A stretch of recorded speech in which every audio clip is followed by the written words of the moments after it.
मेरे प्रिय मित्रों नमस्कार। नीरज IAS एकेडमी के इस यूट्यूब प्लेटफॉर्म में आप सभी का बहुत बहुत स्वागत है। आज हम सभी इस वीडियो के माध्यम से क्लास 10 का जो मैथ पढ़ रहे थे उसके अंतर्गत उसका नेक्स्ट चैप्टर यानी चैप्टर नंबर 13 अर्थात 13 पृष्ठीय क्षेत्रफल और आयतन से संबंधित चैप्टर हम लोग पढ़ेंगे। और इस चैप्टर में हम लोग पहले इस वीडियो के माध्यम से उसका सूत्रमाला और उसके कुछ महत्वपूर्ण बिंदुओं पर चर्चा करेंगे। और इसके बाद नेक्स्ट वीडियो में हम लोग इसका जो प्रश्नावली दिया है 13.1, 13.2, 3, 4 इस तरीके से जो प्रश्नावली इसमें दिया है उसका हम लोग अध्ययन करेंगे। तो आइए पहले इस वीडियो के माध्यम से हम सब इसमें का जो फार्मूला है उसको पहले पढ़ लें। इसमें हम लिख रहे हैं महत्वपूर्ण बिंदुएं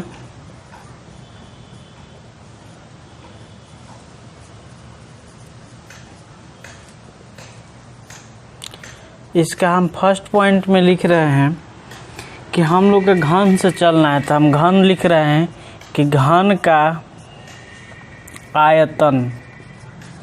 तो घन का जो आयतन होता है क्या होता है? भुजा क्यों होता है। इसके बाद घन का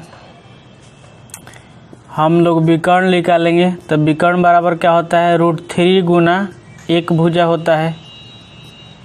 इसके बाद घन का एक सतह का क्षेत्रफल, तो जब एक सतह का क्षेत्रफल कोई पूछेगा तो क्या हो जाता है? भुजा स्क्वायर। इसके बाद कहेगा घन के वक्र सतह का क्षेत्रफल। कोई वक्र सतह का क्षेत्रफल पूछेगा, या इसमें हम एक और पॉइंट लगा दे रहे हैं कि चारों दीवारों का क्षेत्रफल।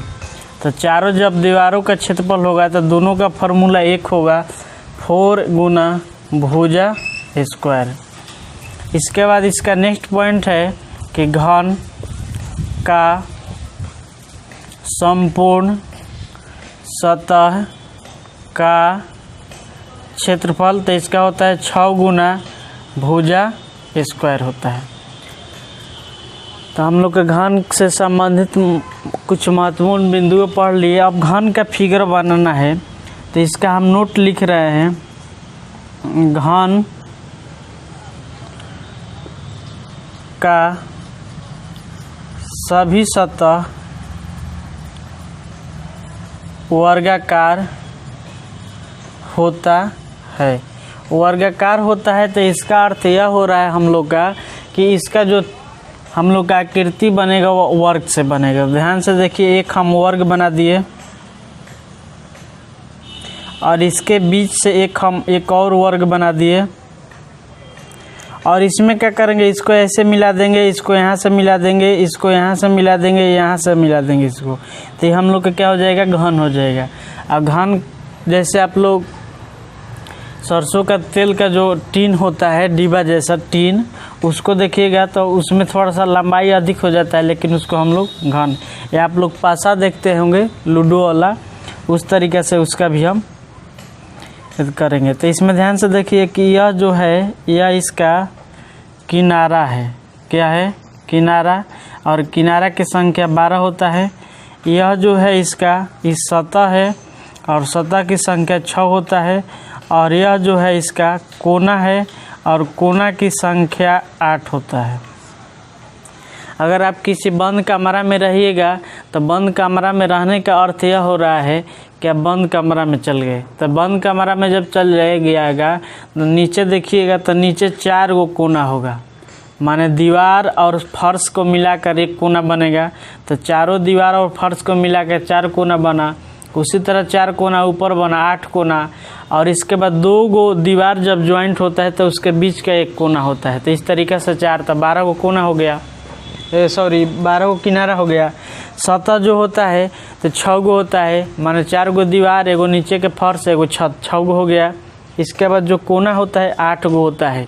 ये 8 गो कोना कौन कौन होता है उसमें आप लोग देखिएगा तो नीचे का जो कोना है, नीचे 4 गो कोना होता है, आप लोग को दिखाई देता होगा। 4 गो छत के साथ ऊपर बनेगा तो 4 दूनी 8 को हो जाएगा। तो हम लोग इसको पढ़ लिए। अब इसका हमारा नेक्स्ट पॉइंट जो है उसको हम लोग पढ़ेंगे। उसमें हम घनाभ बता रहे हैं। घनाभ का आयतन, तो घनाभ का जो आयतन होता है लंबाई गुना चौड़ाई और गुना ऊंचाई होता है। इसके बाद हम लिख रहे हैं कि घनाभ का विकर्ण, तो जो घनाभ का विकर्ण होता है उसको हम लिखते हैं क्या कि रूट अंडर लंबाई स्क्वायर प्लस चौड़ाई स्क्वायर और प्लस ऊंचाई स्क्वायर होता है। इसके बाद कोई कहेगा कि घनाभ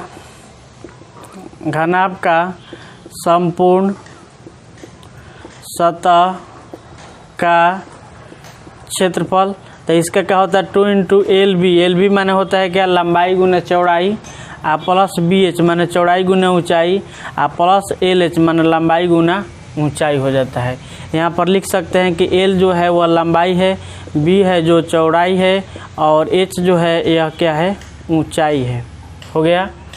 इसके बाद एक और इसमें हम लोग का आएगा कि घनाभ का वक्र पृष्ठ का क्षेत्रफल, तो वक्र पृष्ठ का इसका जो क्षेत्रफल होगा वह क्या होगा। तो ध्यान से देखिए, इसमें 4 दीवार का पहले क्षेत्रफल निकालना है हमको, तो उसका माने हम परिमाप लिखेंगे, माने 2 इंटू एल प्लस बी, इसमें हम ऊंचाई से इंटू कर देंगे तो हम लोग का वक्र क्या आ जाएगा, माने चारों दीवारों का क्षेत्रफल आ जाएगा। इसके बाद ध्यान से देखिए नेक्स्ट पॉइंट हम लोग का है कि घनाभ का आकृति बना है। तो घनाभ में 2 आयत से हम उसको घनाभ को बनाएंगे आकृति, इसके बीचों बीच से फिर एक और हम आयत बना देंगे और इसका जो पॉइंट है उसको हम मिला देंगे। इस तरीके से हम मिला देंगे तो ये हम लोग का क्या हो जाएगा घनाभ हो जाएगा। घनाभ में भी यह जो होगा वह किनारा होगा और किनारा की संख्या 12 होगा और यह जो है यह कोना है, कोना की संख्या 8 होगा और यह जो है यह सतह है और सतह की संख्या कितना होगा 6 होगा। इसका जो सतह होगा सब बराबर नहीं होगा, लेकिन इसका जो सतह होगा सब टोटल आपस में क्या होगा बराबर होगा। इसके बाद हम नेक्स्ट पॉइंट की ओर चल रहे हैं, इसको क्लियर करके।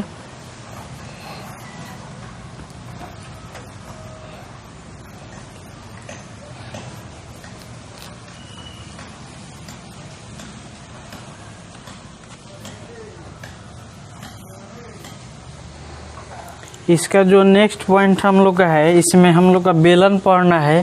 तो थर्ड में हम लिख दिए बेलन।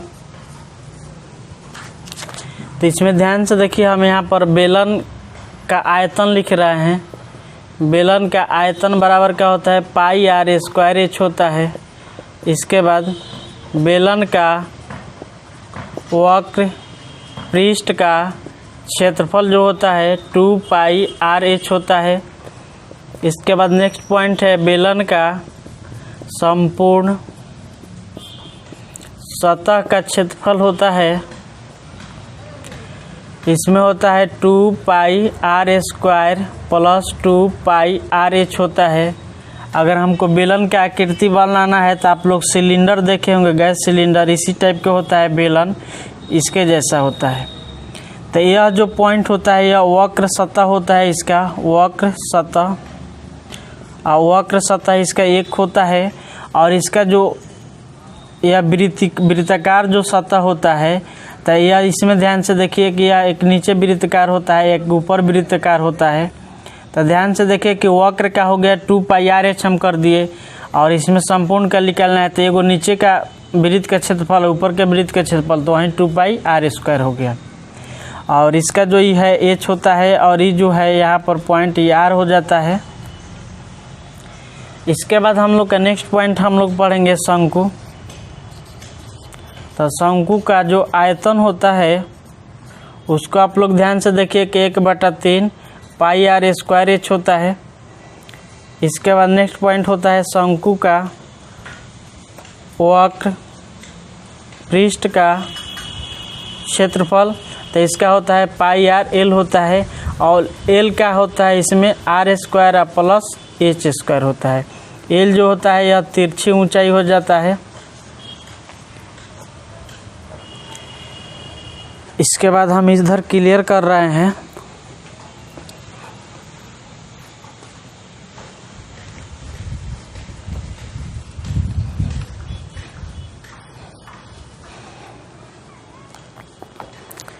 इसमें हम नेक्स्ट पॉइंट में लिख रहे हैं कि शंकु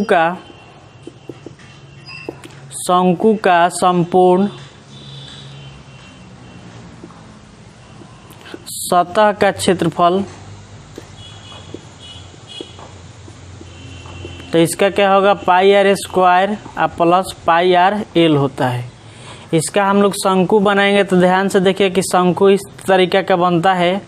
उसका यह जो भाग होता है यह लगभग वृत्ताकार होता है, जैसे आप लोग आइसक्रीम खाते हैं गुल्फी वाला, उस टाइप का वह हो जाता है। तो इसमें जो है यह आर है और यह एच है और यह एल है। एल माने आप लोग को बता दिए हैं कि एल क्या होता है तिरछी ऊंचाई, एच होगा इसमें ऊंचाई, और जो आर है इसमें क्या हो जाएगा त्रिज्या होगा। और यह जो ऐसे गोला भाग है, गोलाकार भाग है, यह यहाँ पर वक्र सतह इसका हो जाएगा। और इसके बाद यह नीचे वाला जो है वह वृत्ताकार सतह हो जाएगा। इसके बाद हम लोग का नेक्स्ट पॉइंट है इसमें कि शंकु के छीनक का आयतन तो 1/3 पाई और एच होता है, और बड़ा आर स्क्वायर प्लस छोटा आर स्क्वायर प्लस बड़ा आर और छोटा आर। इस तरीके से हम लोग का यहाँ तक हो गया।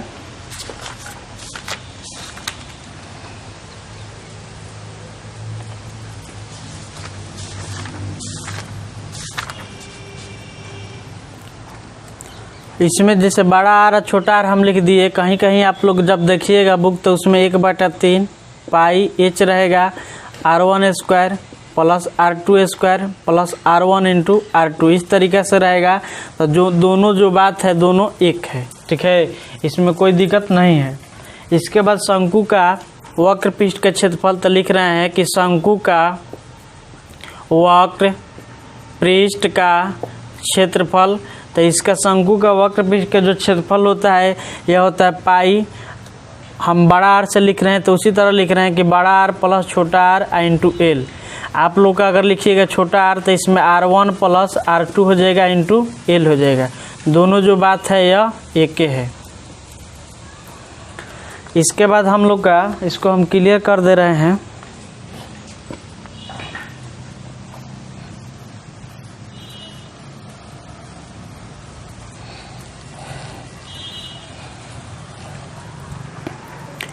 इसके बाद हम लोग का जो नेक्स्ट को इसमें है कि शंकु का संपूर्ण सतह का क्षेत्रफल, और इसमें जो एल है, एल हमको अगर निकालना होगा तो एल बराबर यहाँ पर हो जाएगा क्या H square plus R minus R का होल स्क्वायर, यहाँ पर हो जाएगा। इस तरीके से होगा, माने बड़ा आर में से छोटा आर घटा देंगे, चाहे R1 माइनस R2 का होल स्क्वायर कर देंगे, दोनों बात एक के हुआ। इसके बाद नेक्स्ट पॉइंट है हम लोग का कि शंकु का संपूर्ण सतह का क्षेत्रफल, तो इसमें हम लिख रहे हैं कि संपूर्ण सतह का क्षेत्रफल। तो संपूर्ण सतह का जो क्षेत्रफल होता है यह होता है पाई और एल हो जाता है। इसके बाद बड़ा आर प्लस छोटा आर हो जाता है। इसके बाद यहाँ पर होगा पाई बड़ा आर स्क्वायर और फिर पाई छोटा आर स्क्वायर। आप लोग अगर लिखिएगा तो उसमें क्या हो जाएगा कि पाई और एल R1 प्लस R2, इसके बाद पाई R1 का स्क्वायर और प्लस पाई R2 का स्क्वायर। दोनों बात देखे हुआ, हम R1 को बड़ा आर लिख दिए हैं समझने के लिए, फिर R2 बोलना पड़ेगा, किसी तरीका भी आप लिख सकते हैं। अगर हमको शंकु का छीनक बनाना है तो ध्यान से देखिए हम छीनक कैसे बनाएंगे। आप लोग को जो शंकु बनाए थे हम उसी तरह शंकु बनाएंगे। तो इसके जैसा हम शंकु बनाए थे तो इस तरह का तो शंकु बना दिए। इसमें क्या करेंगे, एक भाग हम काट देंगे। तो ये जब एक हम भाग काट देंगे तो ध्यान से देखिए इसमें कैसे बनेगा, इसके जैसा बनेगा। यह नीचे वाला पोर्शन जो है एकदम सेम इसी के जैसा रहेगा, और यह जो पर्सन जब ऊपर कट जाएगा तो यह एक वृत्ताकार हो जाएगा।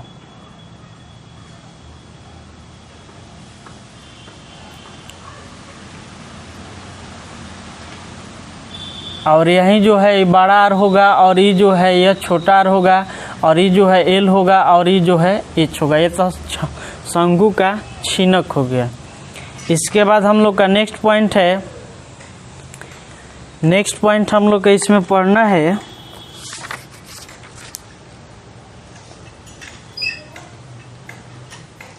अगर इसमें एक नेक्स्ट पॉइंट आ जाएगा कि खोखला बेलन का आयतन बताइए, तो खोखला बेलन का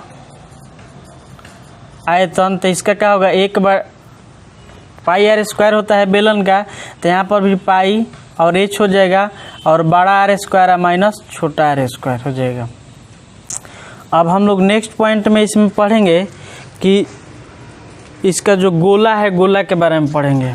तो माने गोला का आयतन, तो गोला का आयतन इसमें क्या होता है 4/3 और पाई आर क्यूब हो जाता है।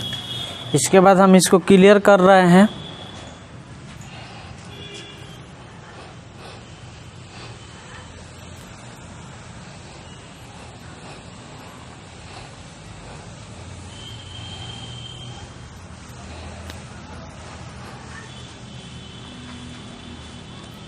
इसके बाद हम लिखेंगे कि गोला का संपूर्ण सतह का क्षेत्रफल, गोला का संपूर्ण सतह का क्षेत्रफल, तो इसका क्या हो जाता है 4 पाई आर स्क्वायर हो जाता है। आप लोग गोला जो फुटबॉल है उस तरीका का गोला इस तरीका का होता है, इसमें ये कार हो जाता है यहाँ तक। इसके बाद हम लोग का नेक्स्ट पॉइंट है अर्धगोला। अर्धगोला का जब आयतन कोई पूछेगा तो हम लिखेंगे क्या, इसका आधा कर देंगे जो आयतन है। तो जब आधा करेंगे तो इसमें से 4 जो है वो कट जाएगा, तो इसका क्या हो जाएगा 2/3 पाई आर क्यूब हो जाएगा। इसके बाद अर्धगोला का वक्र सतह का क्षेत्रफल, तो यह हो जाता है 2 पाई आर स्क्वायर। फिर एक पॉइंट हो जाता है हम लोग का कि अर्धगोला का संपूर्ण सतह का क्षेत्रफल, तो यह होता है 3 पाई आर स्क्वायर हो जाता है। अगर इसमें आपसे कोई पूछेगा कि खोखला गोला का बताइए, खोखला गोला का आयतन कोई पूछेगा तो उसी में हम लिखेंगे क्या कि 4/3 पाई और बड़ा आर क्यू और छोटा आर क्यू। एक पॉइंट और लिख दे रहे हैं कि खोखला अर्धगोला का आयतन, तो इसका होगा 2/3 पाई और बड़ा आर क्यू माइनस छोटा आर क्यू। यहाँ तक हो गया। इसके बाद हम लोग का इसमें अब कुछ नहीं पढ़ना है। अब इसके बाद हम लोग, तो मेरे प्रिय साथियों, हम लोग इस वीडियो के माध्यम से जो प्रश्नावली था, माने चैप्टर 13 पृष्ठीय क्षेत्रफल और आयतन, इससे संबंधित जितना भी इसका फार्मूला था उसको हम लोग पढ़ लिए लगभग। जो कोई फार्मूला छूटा होगा तो हम प्रश्नावली में भी पढ़ सकते हैं। तो इसके नेक्स्ट वीडियो जो आएगा उसमें हम लोग प्रश्नावली 13.1 का अध्ययन करेंगे। तब तक के लिए नमस्कार।